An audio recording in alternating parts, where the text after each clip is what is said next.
is predicated, is based upon how well we have prepared the future generations.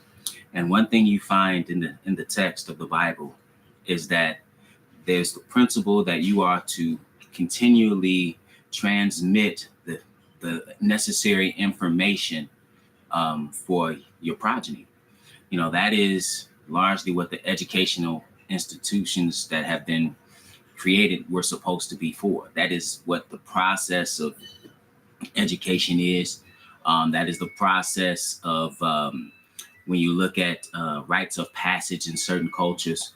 And in the text of the Bible, we find that the children of Israel, they were even commanded to give the information to the next generation. And the information that they were supposed to transmit to them was knowledge of Torah. And the knowledge of the word would allow them to walk appropriately and be blessed as a people. And there was a failure in that. And today, that principle, you know, should be adhered to, because this is how you set up the next generation. When you look at the children today, people have a lot of things to say about them, but one thing they have not done is they have not invested in them. And the greatest investment that you can give a person is knowledge of the Most High. So I want to pick it up in Psalms, the 127th division, and just find out what a child is, because it is clear that they are not being valued, because they're not being poured into. And even if you look at, I always talk about this, you know, because I think it's one of the greatest crimes in all of human history, the number of abortions, the fact that it is literally big business to destroy the baby in the womb.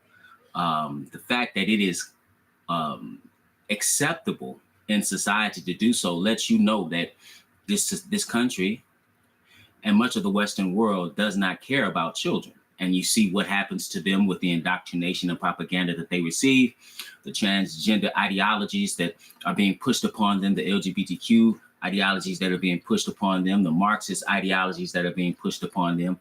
It is evident that they don't care about them. But what is a child? This is Psalms 127 and verse 3. It says, "Lo, children are an heritage of the Lord, and the fruit of the womb is his reward." So children are a benefit. It says, "As arrows are in the hand of a mighty man, so are children of the youth. Happy is the man that hath his quiver full of them. They shall not be ashamed, but they shall speak with the enemies in the gate." But today, you know, it is often, you know, that idea of having even a lot of children is rejected. You know, you say, "I have 4 children. 4 children. Why you have so many children?" Or you talk, "When are you going to stop having children?" It's like, children are a blessing. Let's go to Malachi, the 2nd chapter. It is ultimately children that is the purpose of the institution of marriage. That's how you know, as I dealt with in the previous Sabbath message, that, you know, everybody can't be married. In other words, 2 people of the same sex cannot be married, because the ultimate objection of marriage is children. And in principle, 2 men and 2 women cannot have children. Okay. And it's not just any kind of child. Okay.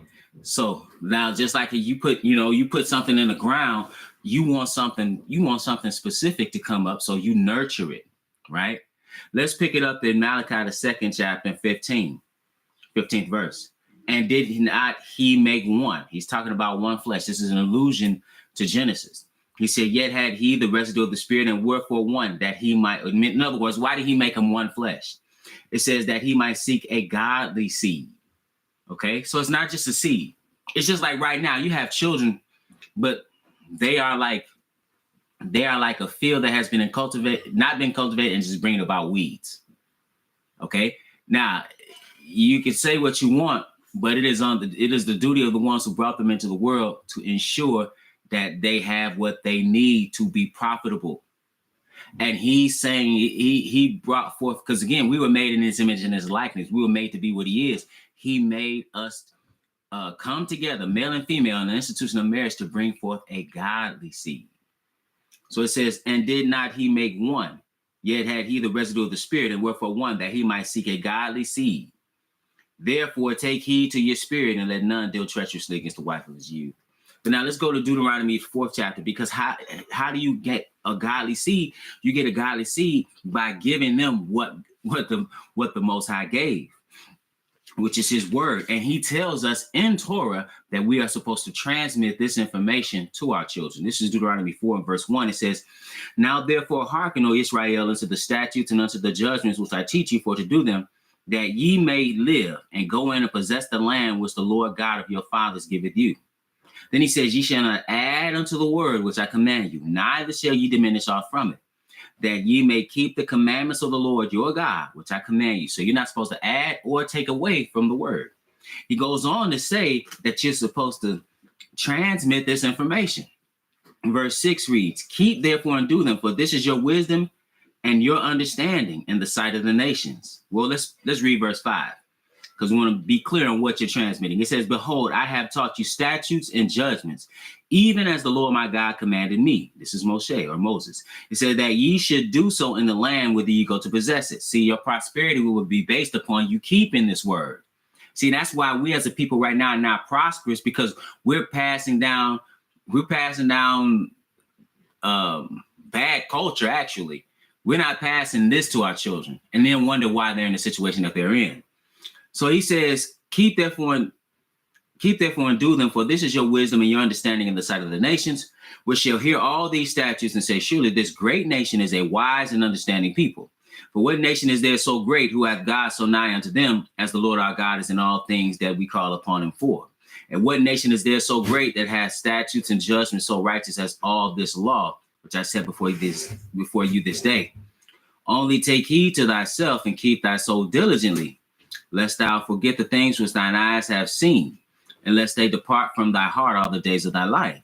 Notice what it says here. But teach them thy sons and thy sons' sons. So you have to transmit this from generation to generation to generation. He goes on to say, specifically the day that thou stoodest before the Lord thy God in Horeb, when the Lord said unto me, gather me the people together, and I will make them hear my words, that they may learn to fear me all the days they shall live upon the earth, and that they may teach their children. See, it's about transmitting it to the children. You have to give them the history as well. Okay. And oftentimes you bring children in the world, but you don't tell them anything. You don't teach them anything. And you you don't teach them history, and you put that in the hands of other people. Other people are going to teach your children. They are going to teach them whatever is in their best benefit. They're going to teach them based on how they view your children. Do they view your children as the children of the Most High? Or do they view your children as a plague to society? Or do they view your children as pawns in a larger game? Was it Malcolm X or Elihaj Malik El-Shabazz who said that only a fool would allow his enemy to teach his children? Well, that's in history, but in order how we should live, that should not be placed in some other people's hands who don't know how to live. That's why you get so much bad indoctrination about, see, one thing educational systems teach, they teach culture as well. They teach morality as well, or immorality. Let's go to Deuteronomy 11 chapter. Deuteronomy 11 chapter, because this idea of teaching children is throughout the text. Deuteronomy 11 and 18 says, therefore shall ye lay up these my words in your heart and in your soul, and bind them for a sign upon your hand, that they may be as frontlets between your eyes. And ye shall teach them your children. There it is again. Speaking of them when thou sittest in thine house, and when thou walkest by the way, and when thou liest down, and when thou risest up. And notice, it is not just, well, we're doing this on the Sabbath. No, you actually should do it all the time. And thou shalt write them upon the doorposts of thine house and upon thy gates, that your days may be multiplied in the days of your children in the land which the Lord sware unto your fathers to give them, as the days of heaven upon the earth. So again, your blessings are predicated upon this. Let's go to the 78th division of Psalms. Go back to Psalms and go to the 78th division. And here we see the same principle. This is Psalm 78 and verse 1. It says, give ear, O my people, to my law. Incline your ears to the words of my mouth. I will open my mouth in a parable. I will utter dark sayings of old, which we have heard and known, and our fathers have told us, Notice what it says here in verse 4. We will not hide them from their children. We will not hide them from their children, showing to the generation to come the praises of the Lord and his strength and his wonderful works that he had done. You have to tell your children what the Lord has done. You have to show them who he is so that they would know. It says, because they can find, sometimes you find out, but at what cost? Whereas you can raise them up and show them examples and show them what he's done. Instead of you screaming for him in some clinic of addiction or something else, or you screaming for him in some prison cell because you made so many mistakes and brought about all sin, where you can show the strength of him and show those children who he is and what he can do in righteousness.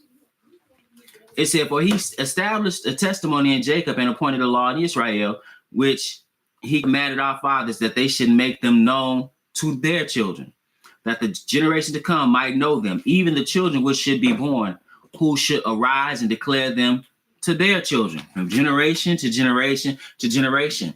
And let's see an example of men who, let's see an example of a man who did this. Let's go back to the Bereshit, go back to the book of Genesis 18, and let's pick it up at verse 17. And notice the blessing that comes from the one who's going to transmit this information. This is Genesis 18 and verse 17. Now, this is the father of faith. This is Abraham. It says in verse 17, Genesis 18 and 17, and the Lord said, shall I hide from Abraham that thing which I do, seeing that Abraham shall surely become a great and mighty nation, and all the nations of the earth shall be blessed in him. Notice what it says next. It said, for I know him, that he will command his children and his household after him, and they shall keep the way of the Lord to do justice and judgment, that the Lord may bring upon Abraham that which he hath spoken of him. He knew and understood that he was going to teach the generations to come. He was going to teach his children and his household to be obedient. That is actually the duty of men. Okay. And I'm going to be honest with you. If you don't have a man in a household, you don't even have a household fully. It's not an operating household. But that's another lesson. 2 Timothy 3.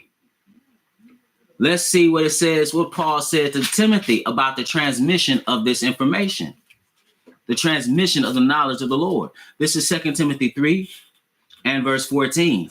Paul writes to Timothy, but continue thou in the things which thou hast learned and hast been assured of, knowing of whom thou hast learned them, and that from a child thou hast known the holy scriptures, which are able to make thee wise unto salvation through faith, which is in Christ Jesus. Now, he was taught this by his mother and his grandmother. His father was a Greek, so he was a Gentile. But his mother was a believer. His grandmother was righteous. So they are the ones that actually transmitted that information.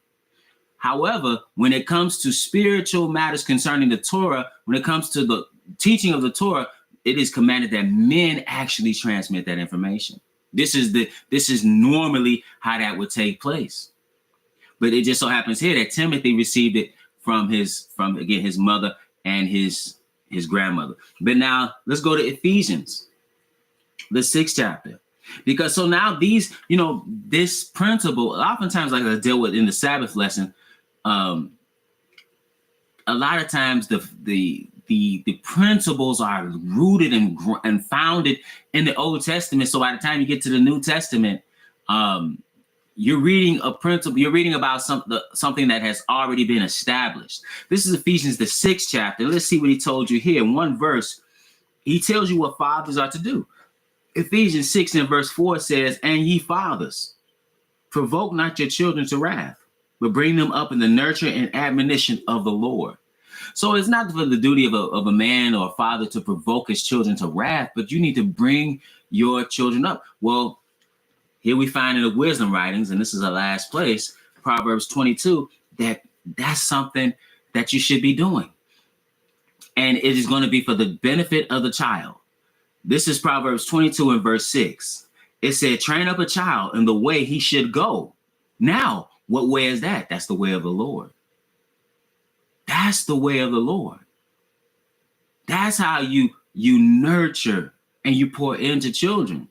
It said, train up a child in the way he should go, and when he is old, he will not depart from it. So you give him that. That's the best thing you can give him. Not a pair of Jordans, not a PlayStation, whatever number you're on, not a new phone, not some Balenciaga shoes. See, they have all those things, but do they have the Lord? You need to train up your children. And with that, brothers and sisters, I want to remind you that we at the House of the Faith meet every Sabbath at 5925 West 25th Avenue in Gary, Indiana at 1 p.m. Central Standard Time. We live stream right here on the Israel Teach YouTube channel, again, at 1 p.m. Central Standard Time. We also meet in Stafford, Virginia. Brother Micaiah is preaching there and holding it down in Stafford, Virginia. And peace to that brother. I see him on the feed here. They meet every Sabbath at 153 Garrisonville Road at the Red Roof Inn at 12:30 p.m. Eastern Standard Time. Again, that's 153 Garrisonville Road, Stafford, Virginia at the Red Roof Inn at 12:30 p.m. Eastern Standard Time. Now, with that, brothers and sisters, it is always my prayer that you were edified.